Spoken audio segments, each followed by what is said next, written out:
Welcome back to the deep dive. Today we're embarking on what I think is a really crucial exploration, one that truly reshapes our understanding of everyday life for individuals with autism spectrum disorders. Hmm. You see, when we talk about providing effective support or interventions, it all hinges on one fundamental question. Yeah.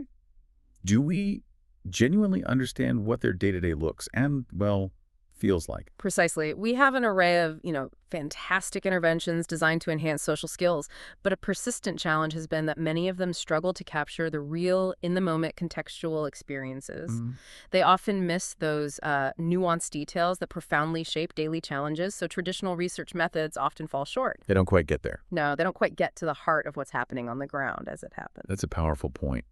So if we're aiming for truly impactful support, we need a method that goes beyond just the broad strokes. This deep dive is all about a fascinating 2014 study by Chen and colleagues that explored an innovative approach called experience sampling methodology, or ESM. And our mission today is to uncover exactly how this method operates, whether it's truly practical and valuable for the ASD population, and perhaps most compellingly, what surprising insights it revealed about their lived experiences. It's really about peering into the moments that make up a life.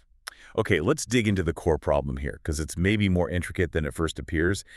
Individuals with autism spectrum disorders often navigate significant hurdles in social participation. But here's the crucial layer. These challenges aren't static. Right. They're profoundly shaped by what the researchers called the myriad of contexts in which they occur. Think about it. A conversation with family at home is vastly different from, say, a social interaction at a new job or navigating a busy public space. Completely different. That immediate environment makes all the difference, yet it's so hard to capture usually. And this contextual dependency is precisely where existing research methods hit their limits. While traditional interviews and global ratings offer valuable insights into general patterns, they simply don't readily capture the immediate dynamic influence of context on these experiences. They miss that real-time element. Exactly. And more critically, these retrospective methods, where you ask someone to recall how they felt hours or days ago, well, they don't allow researchers to truly examine individuals' underlying values or what they desire in their everyday life. Ah, okay. This lack of real-time, context-specific data makes it incredibly difficult to design and deliver interventions that are truly client-centered, ones that reflect what people actually need and want in their daily lives. Right. We need a window into what's happening as it unfolds. So if we're to bridge that gap between intention and impact, what's needed is like a mechanism to get right into the heart of those everyday moments, a way to map the ebb and flow of experiences as they're actually lived. And this is where experience sampling methodology, or ESM, steps onto the scene. It's a sophisticated type of ecological momentary assessment. Yeah. Essentially, it allows participants to report their real-time actions, their thoughts, and their feelings, all while they're in their actual everyday settings. So in the moment. Yes, in the moment. This data is collected over time and across various contexts, and the beauty of it is that it's specifically designed to explore the dynamic relationships between those subjective experiences and their daily contexts. It's like taking a series of highly granular snapshots of a person's inner and outer world. What's particularly exciting about this approach is how technology is woven in. You mentioned the need for real-time data. How did the Chen et al. Study manage to capture those moments? I'm picturing like a researcher following people around, but I guess not. No, not at all. This is where the study really leveraged modern tools. Instead of the older, often cumbersome paper and pencil methods, they used electronic devices specifically, an iPod Touch or an iPhone. Ah, And this shift is crucial because it makes the entire process far more engaging for participants and, frankly, dramatically more efficient for data collection. that makes perfect sense. Beyond just convenience, though, what are the other big advantages of using ESM, especially with this tech component? Well, the benefits are quite significant. Firstly, ESM captures those subtle moment-to-moment fluctuations of perceptions about everyday experiences within a single person. You're not just getting an average. Right, you see the variation. Exactly, you're seeing the peaks and valleys. Secondly, and unlike single case studies, the data can be aggregated and analyzed at both within-person and between-person levels simultaneously, Okay, so you get both perspectives. which gives us a much richer, multi-layered picture of individual variation and common themes. And perhaps most importantly for research quality, it provides greater ecological validity. Meaning? meaning the data is highly relevant to real-world situations because it's captured in those actual settings. Plus, it significantly reduces common research issues like recall bias, where people misremember how they felt. Oh, that's huge. Massive. And socially desirable reporting, where they might say what they think researchers want to hear. ESM cuts down on that compared to retrospective methods. That's a huge advantage. Avoiding recall bias is massive. But I can imagine some might still raise an eyebrow about self-reporting subjective experiences, especially with a population like ASD where, internal experiences have historically been seen as complex to assess. Were there initial concerns about the quality of this data? That's a very valid point, and it's something the researchers were acutely aware of. Before even looking at reliability, they first had to establish feasibility. Like, can people with ASD even do this? Right, is it practical? Is it too intrusive, too confusing? So let's actually pivot to how they set up the study, because that addressed some of those concerns directly. Excellent. Okay, let's get into the nuts and bolts then. How did they actually put this approach into action? Tell us about the participants and the practical setup. Okay. The study involved 4 participants, 2 males and 2 females, all diagnosed with either Asperger's syndrome or high-functioning autism. Their ages ranged from 16 to 32 years, with a mean age of about 22 and a half. Okay, a mix of ages. Yes. And it's important to note they all had formal diagnoses under the DSM-IV, that's the Diagnostic and Statistical Manual of Mental Disorders, provides the standard criteria, A standard. ensuring a consistent participant profile. And, crucially, they confirmed they had sufficient reading comprehension using the Woodcock Reading Mastery Test. They needed a score of grade 3.1 or higher. Just to ensure they understood the questions clearly. Exactly. So we knew they could clearly understand the survey questions. And for the practical side, how did they get the tech into their hands? Right. So for the practical setup, each participant carried either an iPod Touch or an iPhone. These devices came pre-installed with a custom app called the PILE app. Pile. Yeah, PIEL. It stands for Participation in Everyday Life Survey Application. This app was basically the backbone of their data collection. The study procedure itself was quite meticulous. Participants were prompted by their device to respond to an ESM survey 7 times daily. 7 times. Yeah, at random times generated by the device for 7 consecutive days. The surveys were programmed to only signal during waking hours, of course, adjusted for each individual. Makes sense. If they didn't respond within 2 minutes, the survey would become inactive. But they also had the flexibility to skip a signal if it happened at a genuinely inconvenient moment. So some flexibility built in. Yes. And the survey itself had 20 questions, carefully designed to be clear and concise. They explored 2 main areas. First, the situation they were in, like place, activities, who they were with. The external stuff. Right? And second, crucially, it delved into their perceived internal experiences. Things like interest in the situation, their degree of involvement, perceived reciprocity, like did they feel listened to, did they care about others? The internal landscape. Exactly. And also levels of anxiety, loneliness, and enjoyment. The questions used a mix of multiple choice, yes, no, and visual analog scales. Like those sliding scales. Precisely. And to ensure maximum accessibility, the quotants had a really low Flesch-Kincaid readability grade level 1.6. Basically simple enough for a 2nd grade reading level. Very accessible then. And I assume there was training? Oh, absolutely. A thorough training session was provided to each participant at the start, just to make sure everyone was comfortable, understood the app, the questions. Plus, they had direct access to researchers for assistance throughout the week, which is vital for any new method like this. Okay, so with all that sophisticated setup, let's get to the real test. We've talked about the elegance of ESM, but the real proof, of course, is whether it actually worked on the ground. Were adults with ASD able to integrate this into their daily lives without it becoming a huge burden? Was it feasible? Usable. The findings on feasibility and usability were, well, exceptionally positive, actually.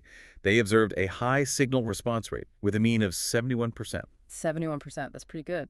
It is. It ranged from 63% to 92% across participants, which is considered well within the acceptable threshold for this type of research, usually above 50%. So it shows impressive engagement. Okay. Furthermore, the average time for survey completion was remarkably short, just 1 minute, 42 seconds. Wow, under 2 minutes. Yeah, with a standard deviation of 52 seconds. So well within that appropriate time frame, indicating it really wasn't very intrusive into their daily activities. That's fantastic. It suggests it was efficient, manageable. And what about the participants' own feedback? What did they actually say about the experience? The qualitative feedback was just as encouraging. All participants reported that the questions were straightforward, that the iOS device and the Pile app were easy to use, Good. and that the signals interfered very little with everyday activities. I mean, that's powerful validation right from the people using the system. Yeah, absolutely. Now, there were some minor issues reported, things like the signal loudness needing adjustment for different environments, or maybe suggestions for clearer markings on the visual Little scales. tweaks. Little tweaks, exactly. Yeah. But the overall feedback was overwhelmingly positive. And what's truly significant here, and maybe challenges a common assumption, is that participants were consistently able to shift back and forth between the activity they were engaged in and the survey. Interesting. This suggests a notable adaptability that might surprise some, especially given conventional views about resistance to change in daily routines for people with ASD. They showed a real capacity to just integrate this. So we've established that this method is possible to use. People were willing and able to engage. That's feasibility. But the really critical question for any new research approach, especially one digging into subjective stuff, is can we trust the data? For a population where internal experiences have, historically been seen as complex, how do they ensure these real-time reports were consistent and accurate, reliable, valid? Excellent question. Ensuring both reliability and validity is absolutely paramount. So to check for reliability, they essentially compared the internal experiences reported during the two halves of the week of the study. Okay, first half versus second half. Exactly. And what they found was no significant differences between those two periods. This suggests that the data was reported consistently by the participants across the whole week. Their responses weren't just random noise. Okay, so consistent reporting. What about validity? Making sure they were measuring what they thought they were measuring? Right, internal validity. To investigate that, they calculated Pearson correlation coefficients among the internal experiences. Okay, correlations. Remind us what that means. Think of a correlation coefficient as just a number that tells you how strongly and in what direction two things are related, like how much they tend to move together. Gotcha. Positive means they go up together. Negative means one up, one down. Precisely.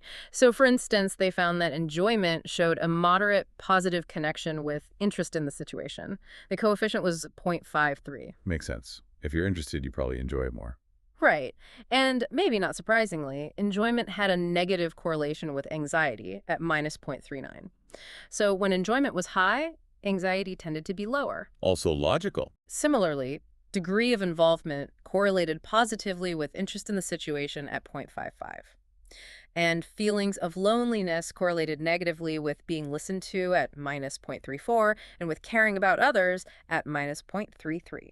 Okay, so these connections all seem, well, they make sense. They fit what you'd expect. Exactly. They're all logically consistent connections, which helps confirm that their measures were capturing sensible relationships within the participants' inner worlds. The data seems internally coherent. Now, here's a detail from the findings that really stood out to me. They observed no significant correlation between ratings of degree of involvement and enjoyment. Consider that it suggests that deep engagement for these individuals isn't always tied to pleasure. It's a really fascinating finding. Participants could be intensely focused on something enjoyable, like reading, but equally focused on something less pleasurable, like attending classes or a meeting. What does this tell us about maybe the multifaceted nature of engagement in ASD? Or maybe even more broadly? It's a profound observation because it kind of delinks what we often intuitively connect, right? For many, engagement implies enjoyment. But here, we see that individuals with ASD can be deeply immersed and focused in a wide range of activities, irrespective of their reported enjoyment level at that moment. It really highlights the complexity of their internal experiences and cautions us against assuming that simple, direct relationship between engagement and pleasure. It underscores the individual nature of satisfaction and focus. That is fascinating. So we have this robust, real-time data. What did these granular everyday snapshots actually reveal about the participants' daily lives? Give us the picture. Okay, so looking at the descriptive findings, a significant portion of their time was spent at home. On average, about 67.5%. 2/3 of their time. Yeah. And quite strikingly, they spent 63.5% of their waking hours without any social interaction. Wow, over 60% alone. Yes. Their major activities when surveyed included doing nothing or resting, which accounted for about 20.5% of their time, and various sedentary activities like reading or surfing the internet, making up around 16.7%, and watching TV at about 11.8%. So it paints a picture of a largely solitary home-based routine. But here's the crucial aha moment, isn't Yeah. it? The twist in the tale that truly challenges assumptions. Despite spending so much time alone and doing those solitary activities, the participants reported being most interested in and enjoyed participating in socializing situations. Exactly. And they explicitly enjoyed being with friends, an intimate partner, or siblings more than being with other people or being alone. And what's truly illuminating here is precisely that disconnect. This finding highlights a significant gap between what individuals with ASD appear to desire social interaction, connection, What they enjoy. right, what they actually enjoy and are interested in, and how they actually spend the majority of their time. It's a bit like, discovering someone who genuinely loves mountain climbing, but you only ever find them looking at pictures of mountains. That gap between desire and daily reality is profound. It raises a really important question, not just for research, but for individuals. Are they truly happy with their current use of time? Or is there an unmet need, maybe a barrier preventing them from pursuing those desired social experiences? That's a crucial insight. Fundamentally reframes the challenge, doesn't it? From maybe a lack of desire for social connection, which is sometimes assumed, Right. to potentially a lack of opportunity or accessible pathways to actually achieve it. Mm. So what does this insight demand of us then, in terms of redesigning support or our whole approach? Well, if we connect this to the bigger picture, ESM truly supports understanding the situation-specific nature of everyday social interactions. That's the key. This is something that's incredibly difficult to capture with those global retrospective ratings, which tend to average out or generalize experiences. They lose the detail. Exactly. This nuanced in-the-moment data is absolutely vital for developing more effective, targeted, and truly personalized interventions. Instead of a one-size-fits-all approach, we can begin to understand exactly when and where a particular individual thrives or struggles socially. And the promise of ESM doesn't stop there, does it? It holds significant potential for studying treatment effectiveness and monitoring changes in symptoms. This really makes you think, how could it revolutionize how therapy is delivered? Could we move beyond just periodic check-ins to a more dynamic, responsive model? That's the potential. Imagine tailoring support not just weekly, but maybe daily, based on real-world data coming in. Wow. Exactly. This method could potentially supplement or in some cases maybe even enhance or replace traditional lab-based outcome measures by allowing us to evaluate interventions in natural real-world settings where they actually play out. You get to see if skills learned in a clinic actually generalize to the grocery store or a party. See if it sticks in the real world. Right. And the electronic platform itself offers numerous benefits for researchers too. Data can be retrieved directly from the Peel app, ready for analysis. That cuts down errors, saves time. Less manual entry mess. Right. And the app programs the signals, provides precise timestamps so you know exactly when data came in, preventing people from just filling it all out later. Of course, no single study is perfect. This one acknowledges some key challenges, limitations for future research. Absolutely. For instance, they mentioned difficulty recruiting participants, only 4 in the end. Which is a small sample, definitely. And this method was only tested on individuals with Asperger's or high-functioning autism, excluding those with more severe forms of ASD or intellectual disability. Yes, so further research is absolutely needed before we think about broader application across the whole spectrum. And interpreting those really abstract internal experiences like reciprocity without very clear definitions can always be tricky, though they did try to address that with training. They did. And beyond participant selection, there were practical issues with the Pile app itself identified, things future studies could refine, Yeah. like the need for adjustable signal volume for different noise environments, or maybe incorporating devices with vibrate functions, just making it even more user-friendly. Small things that make a difference in practice. Exactly. Minor tweaks that could enhance its reach and utility for a wider range of people.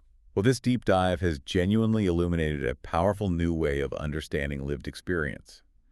This preliminary study effectively demonstrates that ESM, especially with an electronic platform, is feasible and remarkably useful for capturing authentic, everyday experiences of people with ASD. It really does. It offers those granular, real-time insights that traditional methods just can't provide, painting a far more accurate picture of their daily worlds. And that's the core value proposition, isn't it?